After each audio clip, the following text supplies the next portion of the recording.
Hello students, आज हम बात करेंगे सॉइल माइक्रो ऑर्गेनिज़म्स की। मतलब वो माइक्रो ऑर्गेनिज़म्स जो कि सॉइल में प्रेजेंट रहते हैं। उन माइक्रो ऑर्गेनिज़म्स का सॉइल में क्या रोल है, वो सॉइल की फर्टिलिटी को कैसे इफ़ेक्ट करते हैं, किस तरह से बढ़ाते हैं, या सॉइल की बाइंडिंग कैपेसिटी को कैसे इफ़ेक्ट करते हैं, और प्लांट ग्रोथ को कैसे इफ़ेक्ट करते हैं। बहुत सारे फीचर्स हैं जो कि माइक्रो ऑर्गेनिज़म्स इफ़ेक्ट करते हैं सॉइल को। Okay, now let's start the video. Soil microbiology. Soil microbiology is branch of science dealing with study of soil microorganisms and their activities in the soil. Okay, their functions and how they affect soil properties. That means soil microbiology वो branch है जिसमें हम study करते हैं इन microorganisms की activities, इनकी जो भी एक्टिविटीज़ हैं सॉइल के अंदर, उनके क्या क्या फंक्शंस हैं और ये सॉइल की प्रॉपर्टी को कैसे इफ़ेक्ट करते हैं। From a very small fraction of soil mass, volume of less than 1%, मतलब वो कितना, सिर्फ कोई किसी भी सॉइल के उसके अंदर ये सिर्फ 1% के अंदर प्रेजेंट रहते हैं। In the upper layer of soil, top soil up to 10 to 30 centimetres depth, that is horizon A, the microbial population is very high which decreases with the depth of the soil. तो जो ऊपर की soil है, top soil, वहाँ पर micro organisms ज़्यादा होते हैं, और जैसे जैसे हम डीप इनसाइड द सॉइल जाते हैं जो माइक्रो ऑर्गेनिजम्स हैं वो कम होते जाते हैं। Importance of micro organisms, they effect the structure and fertility of different soils. ये हम आगे देखेंगे किस तरह से ये करते हैं। Contribute to nutrient availability in soil, that is organic matter decomposition, humus formation, nitrogen fixation, seed germination etc. तो ये सभी में क्या करते हैं, कंट्रीब्यूट करते हैं, और मतलब ये एश्योर करते हैं कि जो सॉइल की न्यूट्रिएंट अवेलेबिलिटी किस तरह की होनी चाहिए। Manage soil stability by different biochemical processes, तो सॉइल की स्टेबिलिटी को भी ये मेंटेन करते हैं। Degrade pesticides and chemicals in the soils, जो भी ह्यूमन एक्टिविटी से पेस्टिसाइड्स पहुंच जाते हैं या कुछ केमिकल्स पहुंच जाते हैं, केमिकल्स जो सॉइल के अंदर पहुंच जाते हैं उनको भी ये क्या करते हैं, डिग्रेड कर देते हैं। Contribute the growth and success of the plant and overall ecosystem of a soil environment. तो आप देख सकते हैं कि कितना इम्पॉर्टेंट काम ये माइक्रो ऑर्गेनिजम्स करते हैं सॉइल के अंदर। Okay, now types of micro organisms जो कि सॉइल के अंदर प्रेजेंट रहते हैं। Bacteria, actinomycetes, fungi, algae and protozoa. Bacteria smallest organisms in the soil होते हैं। बैक्टीरिया क्या होते हैं, प्रोकैरियोटिक होते हैं। Most abundant micro organisms in the soil, serve many important purposes, one of those being nitrogen fixation among other biochemical processes. जो bacteria का सबसे इम्पॉर्टेंट काम है सॉइल के अंदर, वो आप सभी को पता है, वो क्या है, नाइट्रोजन फिक्सेशन है, और भी कई बायोकेमिकल प्रोसेसेस में ये इन्वॉल्व होते हैं। अब बाकी प्रोसेसेस क्या हैं, नाइट्रोजन फिक्सेशन तो है ही, जो कि नाइट्रोबैक्टर स्पीशीज़ से होता है। देन डिग्रेडेशन, सल्फर डिग्रेडेशन करते हैं, हाइड्रोकार्बन का डिग्रेडेशन करते हैं। Then they are use for the remediation. इसके अंदर क्या चीज़, कौन सा बैक्टीरिया काम आता है, स्यूडोमोनास स्पीशीज़। रेमेडिएशन मतलब उसका किस तरह से उसको सही करते हैं, सॉइल को बेनिफिशियल बनाते हैं उसको। एक्टिनोमाइसीटीज क्या होते हैं, they are similar to both bacteria and fungi, have characteristics linking them to both the groups. मतलब एक्टिनोमाइसीटीज आपने पढ़ ही रखा है यूजी क्लासेस के अंदर कि इनके अंदर बैक्टीरिया और फंजाई दोनों की प्रॉपर्टीज़ होती हैं। Missing evolutionary link between bacteria and fungi produce antibiotics. तो इनका इंपॉर्टेंट रोल क्या है, एंटीबायोटिक्स प्रोड्यूस करते हैं। कैरेक्टरिस्टिक्स जो कि सिमिलर टू बैक्टीरिया है, प्रोकैरियोटिक होते हैं, sensitive to antibacterials, resemble bacteria in size, shape and gram staining properties. Similarities to fungi, shape and branching properties, spore formation, reproduction and mechanism. Now fungi abundant after bacteria, soil के अंदर bacteria के बाद जो next जिसका ज़्यादा मात्रा में मिलते हैं वो क्या होती है, फंजाई होती है। Food sources for other organisms. तो फंजाई क्या होती है, it acts as a food sources for the other organisms. It is beneficial symbiotic relationship with plants to other organisms, reduce crop residues, जो कि क्रॉप के residues रह जाते हैं उनको रिड्यूस करती है। और प्लांट्स की कई सिम्बायोटिक रिलेशनशिप होती है इसकी प्लांट्स के साथ।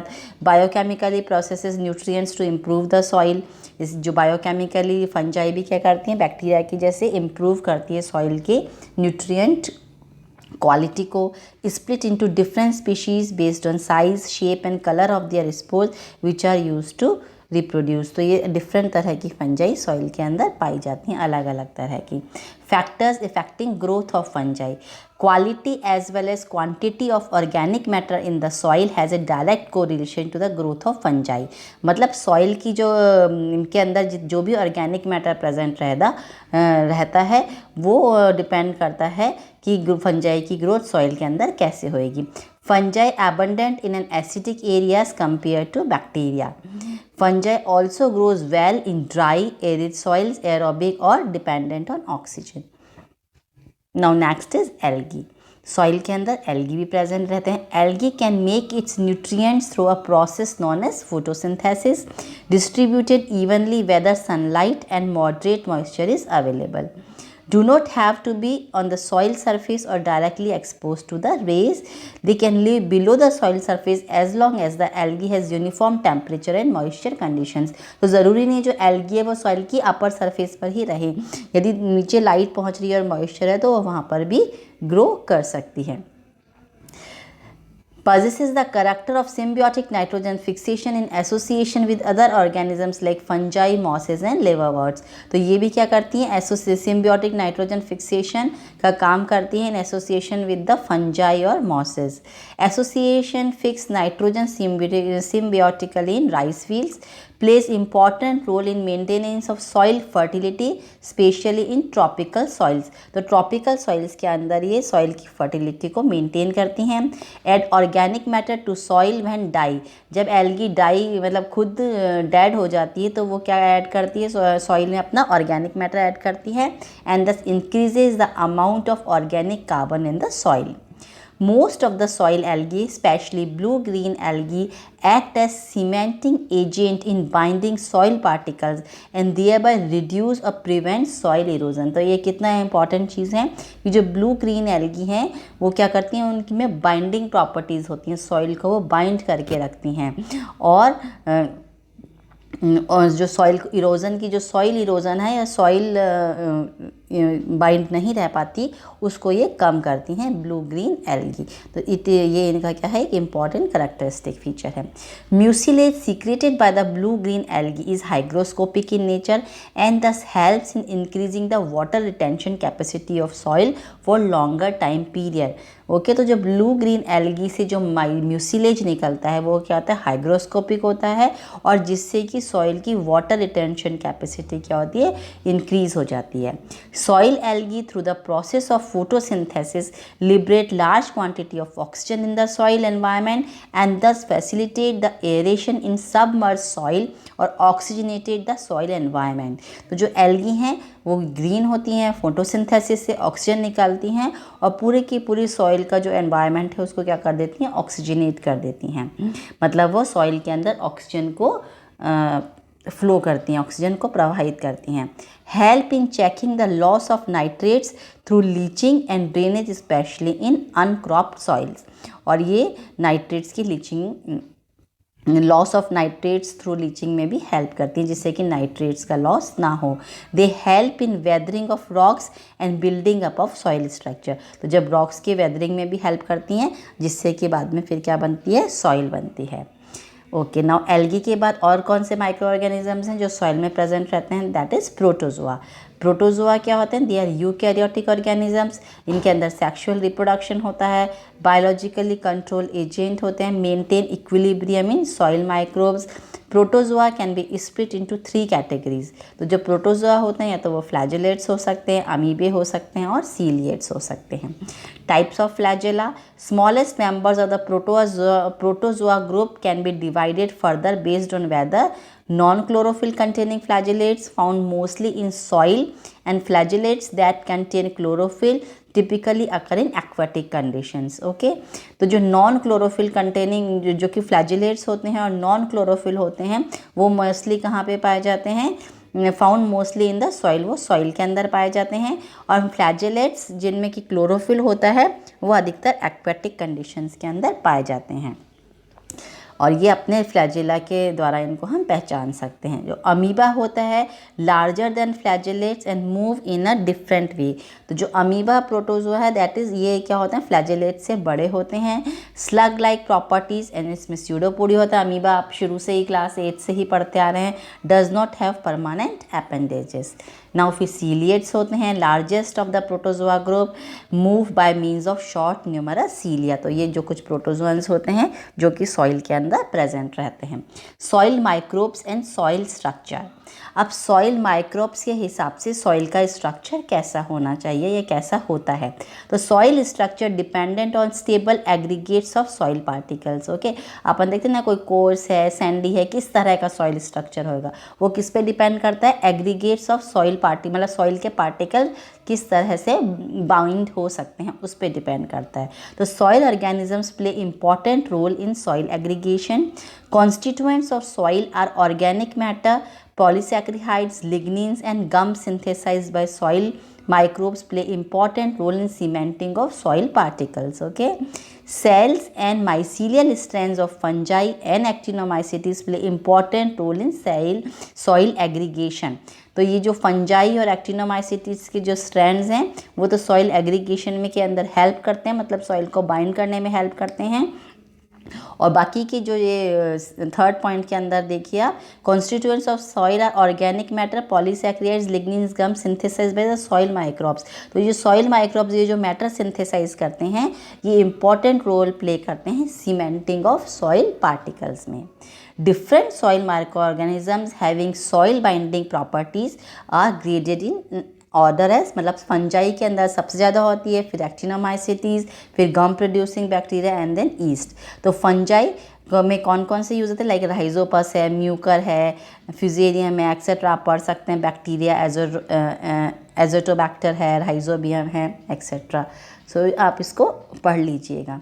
Soil microbes and plant growth, best medium for plant growth. जो soil convert complex organic nutrients into simpler organic forms which are readily absorbed by the plants for growth। तो सबसे important काम क्या माइक्रो ऑर्गेनिजम्स का soil के, कि वो complex organic जो न्यूट्रिएंट्स होते हैं उनको सिंपलर इनऑर्गेनिक न्यूट्रिएंट्स के अंदर कन्वर्ट कर देते हैं जिससे कि प्लांट्स उनको ईजिली एब्जॉर्ब कर सकें। Produce variety of substances like IAA, gibberellins, antibiotics etcetera which directly or indirectly promote the plant growth।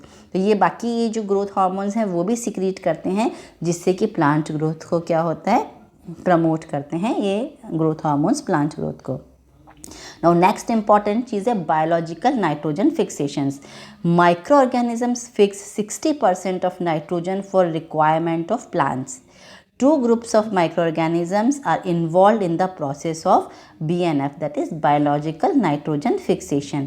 तो कौन कौन से ग्रुप्स होते हैं, कुछ तो होते हैं नॉन सिम्बियोटिक जो कि फ्री लिविंग होते हैं because they are not symbiotic. उसके अंदर भी क्या होते हैं, एयरोबिक हेट्रोट्रॉफ्स होते हैं, एयरोबिक ऑटोट्रॉफ्स होते हैं, एनियोरोबिक ऑटोट्रॉफ्स होते हैं। तो इन सब के एग्जाम्पल्स दे रखे हैं, आप इनको लर्न कर लीजिएगा। फिर सिम्बियोटिक मतलब जो कि एसोसिएशन में रहते हैं, जैसे आप सबको पता है राइजोबियम है। और फिर जो कि एयरोबिक है नेक्स्ट, उसके अंदर हम एक्टिनोमाइसिटीज़ आते हैं। नेक्स्ट माइकोराइजे भी आपको पता है क्या होते हैं ये, तो these are the fungi living in close association with the plant roots. तो ये प्लांट रूट्स के एसोसिएशन में रहते हैं और ये क्या होते हैं, फंजाई होते हैं। और इन माइकोराइजा से क्या होता है, जो सरफेस एरिया है ना रूट्स का वो बहुत ज़्यादा भर जाता है। तो यहाँ पे डायग्राम के अंदर मैंने आपको ये माइकोराइजा के डायग्राम बना रखा है। Next commercial use of mycorrhiza. Suppose आप infection by mycorrhiza strongly influences the growth of many plants. यदि आप प्लांट्स को माइकोराइजा से इन्फेक्ट कर दें तो जो ग्रोथ जो प्लांट है जो कि माइकोराइजा इन्फेक्टेड है उसमें ग्रोथ ज़्यादा होएगी as compare to the other plants. Biochemical cycles and microbes. Okay, अब बायोजियोकेमिकल साइकिल्स आपने पढ़ रखे हैं पहले हमने यूजी के अंदर, पर अपना जो बाकी जो बायोजियोकेमिकल साइकिल्स हैं वो भी कहाँ से होकर गुजरते हैं, सबकी सब सॉइल माइक्रो ऑर्गेनिज्म से होकर गुजरते हैं। तो recycle biogeochemical cycles, recycling that is oxidation and reduction of chemical elements. Carbon cycle, role of, ये हम स्टडी करेंगे अब कि कार्बन साइकिल में माइक्रो ऑर्गेनिजम्स का क्या रोल है, नाइट्रोजन साइकिल में क्या रोल है। नाइट्रोजन साइकिल में बात करेंगे ammonification, nitrification, denitrification and nitrogen fixation. और फिर sulphur cycle. Let's start with the carbon cycle. ये देखिए आउटलाइन डायग्राम है कार्बन साइकिल का। इसमें आप ऊपर देख सकते हैं कि ऊपर तो कार्बन डाइऑक्साइड है एटमॉस्फेयर के अंदर, और फोटोसिंथेसिस के अंदर क्या आ रही है, कार्बन डाइऑक्साइड काम आ रही है, रेस्पिरेशन से अंदर कार्बन डाइऑक्साइड निकल रही है। पर अब जिस तरह से आप इधर आप जाइए एक्वेटिक के साथ, तो एक्वेटिक बैक्टीरिया हैं वो क्या निकाल रहे हैं, डिज़ोल्व कार्बन डाइऑक्साइड निकाल रहे हैं, जो कि फिर फाइटोप्लैंक्टन से वापस उसको क्या कर रहे हैं, फिक्स कर रहे हैं, मतलब उनसे फोटोसिंथेसिस से यूज़ हो रहा है। और बाकी क्या है, ये डेड ऑर्गेनिजम्स हैं, फॉसिल फ्यूल्स हैं, सॉइल एंड वाटर माइक्रोब्स हैं, तो उनके डिकम्पोजिशन से भी क्या हो रहा है, ये कार्बन साइकिल इस तरह से अंडरग्राउंड में किस तरह से चलता रहता है। तो आप ये बिल्कुल क्लियर का डायग्रामेटिक रिप्रेजेंटेशन है, आप इसको समझ के देख सकते हैं। Then comes the nitrogen cycle. ये साइकिल एक्चुअली आप लोगों ने पहले भी पढ़ रखे हैं और ये बिल्कुल क्लियर है, तो I am not going in detail of this cycle, just go through them, they are self explanatory और आपको अच्छे से समझ में आ ही जाएंगे क्योंकि ये अपने यूजी लेवल पे किए हुए हैं। नाइट्रोजन साइकिल में प्रोटीन्स एंड वेस्ट प्रोडक्ट से माइक्रोब डिकम्पोजिशन करके सबसे पहले क्या बनेगा उसका अमीनो एसिड्स, फिर अमीनो एसिड से क्या बन जाएगा अमोनिया, फिर अमोनिया से अमोनियम आयन से नाइट्राइट आयन, ओके, नाइट्रोसोमोनास से रिएक्ट करते हैं, फिर नाइट्रोबैक्टर से नाइट्रेट बन जाते हैं, और नाइट्रेट आयन से सूडोमोनास से नाइट्रोजन बन जाती है, और नाइट्रोजन से वापस नाइट्रोजन फिक्सेशन से अमोनिया बन जाती है। तो ये पूरा का पूरा जो अंदर भी उस साइकिल में भी दे रखा है, और ये अलग अलग बैक्टीरिया हैं जो कि अलग अलग स्टेजेस पे काम आते हैं। Now in nitrogen fixation, rhizosphere के अंदर कौन कौन, एज़ोटोबैक्टर है, क्लॉस्ट्रीडियम है, हिट्रोसिस्ट है, ये कई सारी चीज़ें हैं जो कि नाइट्रोजन फिक्सेशन का काम करते हैं। अब उसके बाद एक चीज़ जो है वो क्या है, root nodules, nitrogen fixation in root nodules. जैसे कि हम शुरू से पढ़ते आ रहे हैं, जो राइजोबियम है वो क्या करते हैं, रूट नोड्यूल्स लेग्यूमिनस प्लांट्स में प्रेजेंट रहते हैं और वो भी नाइट्रोजन फिक्सेशन का काम करते हैं। ये एक डायग्रामेटिक रिप्रेजेंटेशन है, प्लीज़ गो थ्रू इट कि रूट नोड्यूल्स किस तरह से फॉर्म होते हैं सॉइल के अंदर। ओके, चलिए नाइट्रोजन फिक्सेशन इन लाइकेन्स, तो लाइकेन्स के अंदर भी साइनोबैक्टीरिया के द्वारा नाइट्रोजन फिक्सेशन किया जाता है। तो ये डिफरेंट चीज़ें मैंने बताई, डिफरेंट तरीके जिससे कि सॉइल के अंदर नाइट्रोजन फिक्सेशन होता है। Now comes the sulphur cycle. ये डायग्रामेटिक रिप्रेजेंटेशन है सल्फर की, above the ground and below the ground. तो सॉइल के अंदर आप देख सकते हैं किस तरह से सल्फर का साइकिल चलता है। प्रोटीन्स एंड वेस्ट प्रोडक्ट्स से माइक्रोबियल डिकम्पोजिशन होता है, अमीनो एसिड्स बना। अमीनो एसिड जो कि जिनके के अंदर की सल्फर प्रेजेंट है उनमें माइक्रोबियल डिसिमिलेशन से H2S बना, that is hydrogen sulphide. Hydrogen sulphide Thiobacillus से रिएक्ट करके सल्फेट आयंस बनाते हैं फॉर एनर्जी, एंड सल्फेट से फिर क्या बनते हैं, वापस अमीनो एसिड्स बन जाते हैं। Soil micro organisms as bio control agents, तो अब ये क्या होते हैं, trichoderma species and gliocladium species are used for the biological control of seed and soil borne diseases. तो ये जो दो इम्पॉर्टेंट स्पीशीज़ हैं वो किसके काम आती हैं, सीड बॉर्न डिजीजेज और सॉइल बॉर्न डिजीजेज के अंदर ये हेल्प करती हैं। दैट मीन्स ये किसका कंट्रोल है, एक बायोलॉजिकल डिजीज़ कंट्रोल का एक मेथड है। Fungal genera entomophthora and metarhizium and protozoa, malamoeba, locustae etcetera are use in the management of insect and pest. तो कुछ फंगल जेनेरा और कुछ प्रोटोजोअन्स ये किस में काम आते हैं, इंसेक्ट्स और पेस्ट को कंट्रोल करने के काम आते हैं। उसके बाद bacteria like bacillus thuringiensis, pseudomonas are used in cotton against angular leaf spot and bollworms. तो ये कुछ जो बैक्टीरिया, फंजाई, प्रोटोजन्स ये सब क्या काम आते हैं, they act as a biological control over the they act as a biological controller over the plant diseases or seed or soil borne diseases. Okay, the degradation or detoxification of synthetic chemicals. Natural organic matter is easily degraded by microbes. जो natural organic matter है, like जो कि dead plants या dead organisms से होता है, वो तो microbes easily क्या करते हैं, degrade कर देते हैं.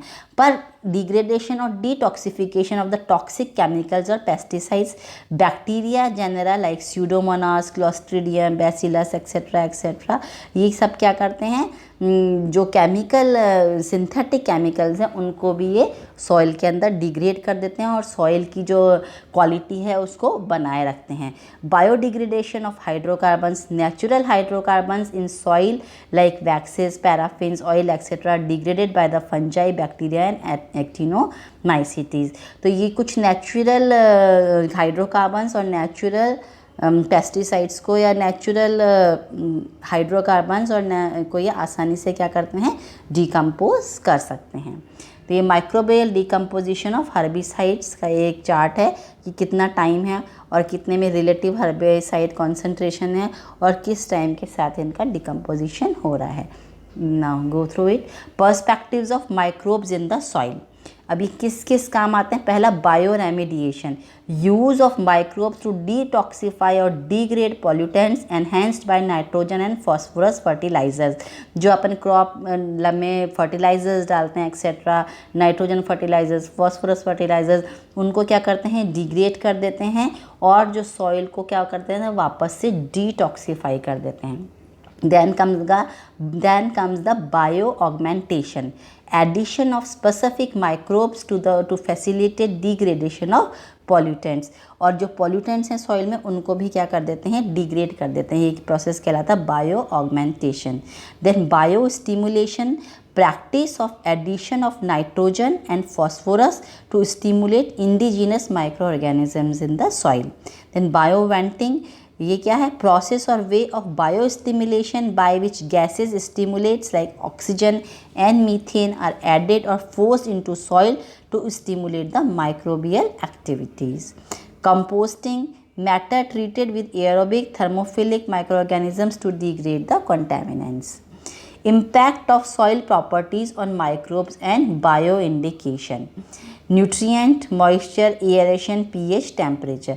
कि मतलब सॉइल प्रॉपर्टीज़, इम्पैक्ट क्या होएगा सॉइल प्रॉपर्टीज़ का ऑन माइक्रोब्स और बायो इंडिकेशन, मतलब कि अलग अलग तरह की सॉइल में किस तरह के माइक्रोब्स प्रेजेंट रहेंगे.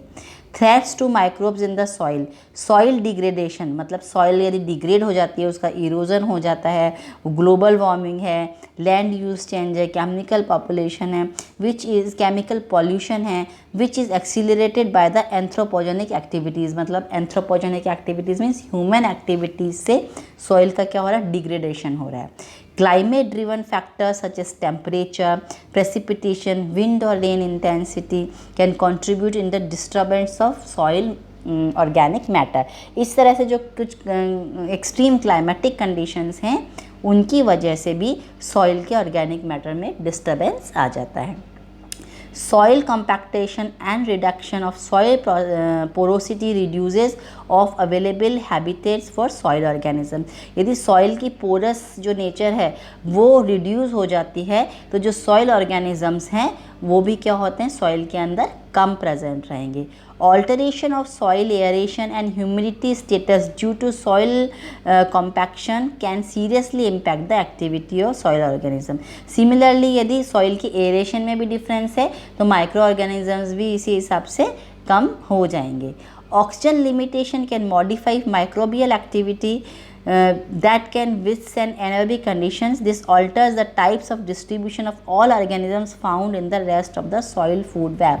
मतलब जितने भी एंथ्रोपोजेनिक एक्टिविटीज़ हम कर रहे हैं, केमिकल्स डाल रहे हैं, फर्टिलाइजर्स डाल रहे हैं और पता नहीं क्या क्या पॉल्यूटेंट्स डाल रहे हैं हम सॉइल में, उन सब की वजह से जो सॉइल का माइक्रो ऑर्गेनिजम्स हैं उनकी ग्रोथ पर बहुत असर पड़ता है और उनकी ग्रोथ के कारण जो सॉइल की क्वालिटी है और सॉइल के अंदर न्यूट्रिएंट्स हैं, तभी हम कहते हैं ना वो मतलब इतना फर्टिलाइजर्स डाला कि वो ज़मीन ही क्या हो गई, बंजर हो गई, because they are no micro organisms present in the soil. आपने इतना हैवी उसको पॉइजनस कर दिया है और उसके बाद जो सॉइल है उसकी न्यूट्रिएंट वैल्यू कम हो जाती है और फिर वहाँ पर फसल कम होती है। Salinity. Salt concentration can affect the overall metabolism of the plants and soil biota. तो what is salinity? जो कि salt concentration है soil के अंदर, इनसे भी फ़र्क पड़ता है soil biota में या plants के metabolism में. Many bacterial species have optimal salinity concentrations and enter a dormant stage in the optimal range is exceeded resulting in inactive states. मतलब एक ऑप्टिमम सैलिनिटी के बाद यदि ज़्यादा सॉल्टी हो जाती है सॉइल तो फिर क्या होता है, जो वो एक उस रेंज के बाद क्या होता है, जो माइक्रो ऑर्गेनिजम्स हैं वो इनएक्टिव हो जाते हैं. एक्सट्रीमली सेंसिटिव टू सैलिनाइजेशन, मतलब उसके कारण जो सॉल्ट कंसनट्रेशन या सैलिनिटी से क्या होता है बहुत ज़्यादा सेंसिटिव होते हैं और they lead to desertification and loss of soil biodiversity. Invasive species. Urbanization, land use change in general and climatic change open up possibilities for species expansion and suggest that they will become a growing threat to soil biodiversity in the coming years. मतलब जगह जगह हम क्या कर रहे हैं, urbanisation कर रहे हैं, लैंड का यूज़ चेंज हो रहा है, जहाँ पर पहले फील्ड्स होते थे वहाँ पर आप कंस्ट्रक्शन कर रहे हैं, तो इन सब से क्या हो रहा है, सॉइल के जो माइक्रो ऑर्गेनिजम्स है, एक रोटेशन चल रहा है ना, इकोलॉजिकल पूरी चेन है, वो सब क्या हो रही है, डिस्टर्ब हो रही है. और सॉइल की क्वालिटी और उसकी बायोडाइवर्सिटी, मतलब जो डिफरेंट टाइप्स के माइक्रो ऑर्गेनिज्म सॉइल के अंदर प्रेजेंट हैं, वो सब क्या हो रहे हैं, कम होते जा रहे हैं year after year. Invasive species can have major direct and indirect impacts on soil services and native biodiversity. Invasive plants will alter nutrients dynamics and thus the abundance of microbial species in soil, especially of those exhibiting specific dependencies. Example, mycorrhiza. Anthropogenic influence on soil microbiota.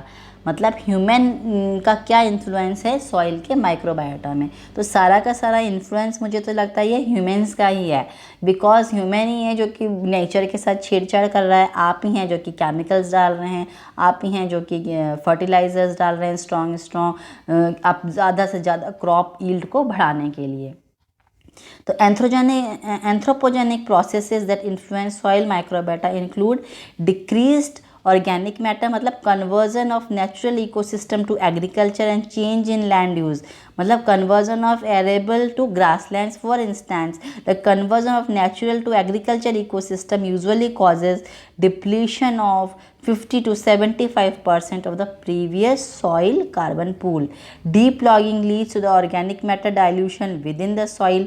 Agriculture ecosystems generally contain less SOC than their potential capacity because of the severe losses due to accelerated erosion and leaching, and because of the increased respiration rate in plot soils due to the enhanced aerobic status of deeper soil layers. तो ये कुछ anthropogenic activities हैं. Now possible impacts of chemical pollutions on soil biodiversity and its impact on soil organisms. Suppose आपने pesticides डाला, तो pesticides affected soil organisms, मतलब जो भी ये बायोलॉजिकल रेगुलेटर्स हैं या जो केमिकल्स को आपको मैनेज कर रहे हैं उनको इफेक्ट करते हैं. They effect the soil function. कौन से soil functions, organic matter decomposition, mineralization, इसको पेस्टिसाइड्स इफेक्ट करते हैं.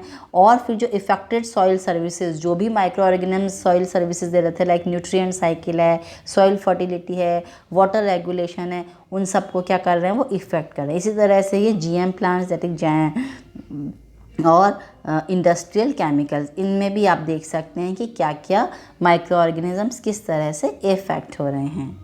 आर्टिफिशियल रिमूवल और decrease in litter due to land conversion, forest fires, overgrazing. तो ये सारी चीज़ें हैं जो कि क्या हो, जिससे कि क्या हो रहा है, आर्टिफिशियल जो कि आप फॉरेस्ट फायर्स हैं या आप रिमूव ही हो गए आपके क्रॉप या ओवरग्रेजिंग हो रही है, उन सब से क्या हो रहा है, डिफॉरेस्टेशन हो रहा है. फिर केमिकल पॉल्यूटेंट्स हैं like degradation of the pesticides effects active saprophytic fungi, microbial respiration, nutrient transformation, enzymatic activity. तो ये सारे क्या हैं, केमिकल पॉल्यूटेंट्स हैं. Use of agrochemicals. Overuse of some of these chemicals change soil composition and disturbs the balance of microorganisms in the soil, stimulates the growth of harmful bacteria at the expense of the beneficial kinds। और ये जो agrochemical जो हम use कर रहे हैं वो क्या कर रहे हैं, एक तो सॉइल को तो डिस्टर्ब कर ही रहे हैं, उसके अलावा ये हार्मफुल बैक्टीरिया की ग्रोथ को बढ़ावा दे रहे हैं, उनको प्रमोट कर रहे हैं at the expense of the beneficial bacteria. GMNOs, that is genetically modified जो भी क्रॉप्स होती हैं। तो horizontal transfer of genes between soil micro organisms may be facilitated by the vector DNA from genetically engineered plants, resulting in such changes or disturbances in functioning of the micro organisms that soil ecology and fertility may be affected. Okay, तो cumulative loss of soil biodiversity and decrease fertility, इसका example क्या है, genetically modified crops के अंदर transgenic cyanobacteria carrying the BT gene and BT toxin production in the soil. तो ये जो transgenic bacteria हैं या जेनेटिकली मॉडिफाइड ऑर्गेनिजम्स हैं या ट्रांसजेनिक साइनोबैक्टीरिया हैं, ये क्या करते हैं, ये डिफरेंटली बिहेव करते हैं और सॉइल को क्या करते हैं, ऑल्टर कर देते हैं सॉइल की न्यूट्रिएंट वैल्यू को या सॉइल की फर्टिलिटी वैल्यू को। Then land sealing, soils covered by the impermeable layers of asphalt, concrete और other sealing materials, like जो भी ये sealing materials हैं, सीमेंट हैं और कौन कौन सी लेयर्स हैं, ये सब क्या करते हैं, सॉइल को कवर कर देती है, इम्परमेबल बना देती हैं, lead to a slow death of the most soil organisms due to the nutrient depletion and disturbance of biochemical cycles. अब नीचे तक कुछ पानी वानी कुछ पहुंच नहीं पाता है, जिससे कि जो सॉइल माइक्रो ऑर्गेनिजम्स हैं उनकी डेथ हो जाती है। In the future soil sealing is expected to continue at an increasing rate. तो जो कि ये सीलिंग तो हो ही नहीं, क्योंकि हम हर जगह क्या बनाते हैं, सब कुछ पक्की रोड्स पर सब कुछ आपने क्या बना दिया, बिल्कुल फिक्स कर दिया है स्ट्रक्चर, और जो सॉइल की क्या हो गई है, सीलिंग हो गई, लैंड की सीलिंग हो गई है। तो ये मैंने बहुत डिटेल में आपको सॉइल माइक्रोबायोलॉजी के बारे में डिफरेंट स्टेप्स में बताया कि सॉइल माइक्रोबायोलॉजी किस एक्सटेंट तक इफ़ेक्ट करती है प्लांट को, प्लांट की ग्रोथ को, प्लांट इसकी सॉइल की न्यूट्रिशन वैल्यू, उसकी फर्टिलिटी, सॉइल की जो स्ट्रक्चर है, ये सब सारी की सारी चीज़ें। Overall soil quality depends on the soil micro organisms present in the soil. इसके अलावा कौन कौन सी एक्टिविटीज़ है और जो भी जितने भी बायोजियोकेमिकल साइकिल्स हैं वो भी सब इंटर रिलेटेड हैं, और कौन कौन सी ह्यूमन एक्टिविटीज़ हैं जो कि इस सॉइल माइक्रो ऑर्गेनिजम्स को और या सॉइल की क्वालिटी को ऑल्टर करती है। So thank you very much. I hope आपको ये वीडियो समझ में आ गया होगा।